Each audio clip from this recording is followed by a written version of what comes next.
எல்லாம் வல்ல இறையருள் துணை இருக்கட்டும். குரு வாழ்க, குருவே துணை. அனைவருக்கும் வணக்கம். ஔஷதம் சித்த மருத்துவ மையத்தின் சார்பாக உங்களின் மருத்துவர் டாக்டர் மு. கலைவாணன். இந்த பகுதியில் கடகராசிக்கு மார்ச் மாதம் 2026 மருத்துவ ரீதியாக என்ன பலன் இருக்குங்கிறத பற்றி நம்ம டீட்டெயிலாக அனலைஸ் பண்ணலாம். பொதுவாக கடகம் நீர் தத்துவத்தை கொண்டது.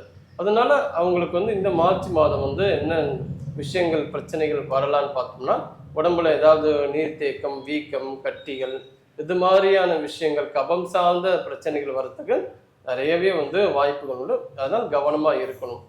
இன்னொரு விஷயம், சந்திரனோட ஆதிக்கமும் சரி, அஷ்டம சனியோட ஆதிக்கம் விலக தொடங்கக்கூடிய ஒரு காலகட்டம்.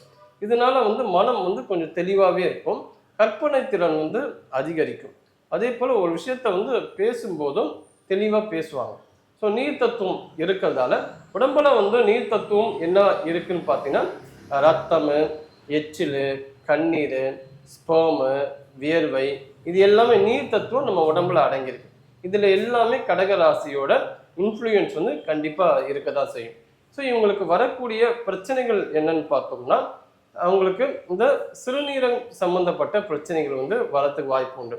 அதாவது சிறுநீர் எரிச்சல், சில பேருக்கு ஃப்ரீக்வெண்ட்டாகவே யூரின் வந்துக்கிட்டே இருக்கும்.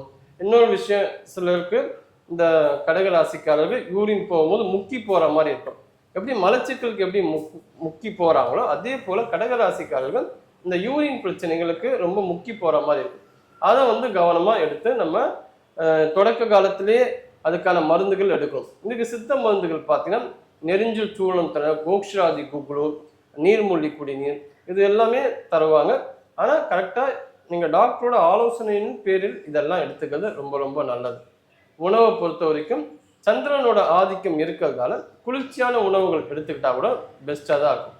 நீர்க்காய்கறிகள் எடுத்துக்கலாம். அதாவது பீர்க்கங்காய், சுரக்காய், வெள்ளரிக்காய், இது எல்லாமே எடுத்துக்கலாம். இளநீர் குடிக்கலாம், தர்பூசணி குடிக்கலாம். இது எல்லாமே இந்த கடகராசிக்கு எந்த மாதிரியான பிரச்சனைகள் வராமல் தடுக்கக்கூடிய உணவுகளாக இருக்குது. உணவுகள் எதெல்லாம் எடுக்கணும்னு தெரிஞ்ச அளவுக்கு எதெல்லாம் எடுக்கக்கூடாதுன்னு தெரிஞ்சுக்கணும்.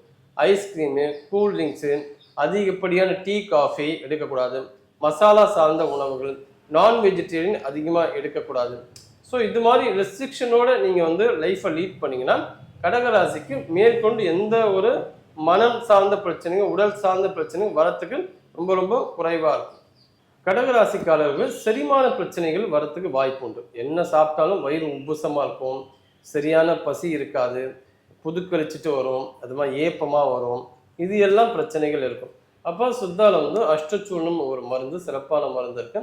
அதை ஒரு டீஸ்பூன் எடுத்து மதிய உணவில் சாப்பாடில் போட்டு நல்லெண்ணெய் ஊற்றி கொஞ்சம் கைப்பிடி அளவு பிசைஞ்சு சாப்பிட்டு மற்ற உணவுகள் எடுத்துக்கலாம். இது பார்த்தீங்கன்னா டாக்டரோட ஆலோசனை பேர் எடுத்துக்கிட்டால் ரொம்ப சிறப்பானதாக இருக்கும். இன்னொரு விஷயம் என்னென்னா, அக்குப்ரெஷர் பாயிண்ட்ஸை நம்ம பயன்படுத்தலாம். ஏன்னா சில பேருக்கு சிறுநீர் எரிச்சலாக போகும்போது என்ன பண்ணலான்னு பார்த்தோம்னா, அது என்ன பாயிண்ட்னா இதுதான். இந்த 2 விரலுக்கு நடுவில் இந்த ஒரு பாயிண்ட் இருக்குல்ல, இந்த பாயிண்ட்டை நம்ம ப்ரெஷர் கொடுக்கணும். அதை ஒரு 50 முறை அழுத்தணும். இல்லாட்டி 1 நிமிடம் போதுமானது. அழுத்தம் 2 கையிலையும் நம்ம கொடுக்கணும். அப்படி கொடுக்கும்போது தான் அந்த சிறுநீர் எரிச்சல் சரியாகும். ஸோ அதே போல் சில பேருக்கு என்ன பண்ணுவாங்கன்னா, இந்த வருண முத்திரையும் பண்ணலாம். வருண முத்திரை இப்படி தான். சுண்டு வரல், கட்ட வரல் ரெண்டுத்தையும் இணைஞ்சிருக்கும். மற்ற 3 விரல் நேராக இருக்கும். இது வருண முத்திரை. இந்த முத்திரையை பயன்படுத்தினா சூப்பராக இருக்கும். ஏன்னா இந்த கடகராசிக்காரர்களுக்கு நீர்ச்சத்து குறைபாடு அதிகமாக இருக்கும். அதனால மதிய நேரத்தில் இல்லாமல் ஈவினிங் 5 to 6 தண்ணி குடிக்கணும். அந்த டைம் கிட்னி நல்லா ஃபங்க்ஷன் ஆகும். அந்த மாதிரி நேரத்தில் கடகராசிக்காரங்க அந்த தண்ணி குடிக்கிறது மூலம் அந்த கிட்னியோட ஃபங்க்ஷனை நம்ம ஆக்டிவேட் பண்ணிக்கிறது ரொம்ப சிறப்பாக இருக்கும். அவங்க அதிகப்படியான இந்த டீ, காஃபி எல்லாம் இருக்கக்கூடாது. இது மேலும் கிட்னி பிரச்சனைக்கு உள்ளாகும். பெண்களுக்கு இந்த பிரச்சனை வரும்னா, கடகராசிக்காரர்களுக்கு பிசிஓடி பிரச்சனை வரும், ஹார்மோன் இன்பேலன்ஸ் வரும். அப்போ அதுக்கேற்ற மாதிரி உணவுகள் பெண்கள் எடுக்கணும். சித்தால பார்த்தீங்கன்னா அதுக்கான கரிசாலை கல்பம் டேப்லெட் கொடுப்பாங்க. உணவுகளும் நீங்கள் கட்டுப்பாடாக வாயு சார்ந்த உணவுகள் அதிகமாக எடுக்கக்கூடாது. அதுலேயே நம்ம கவனமாக இருக்கும். சில பேருக்கு செரிமான கோளாறு இருக்கிறவங்களுக்கு ஜீரக தண்ணி குடிங்க.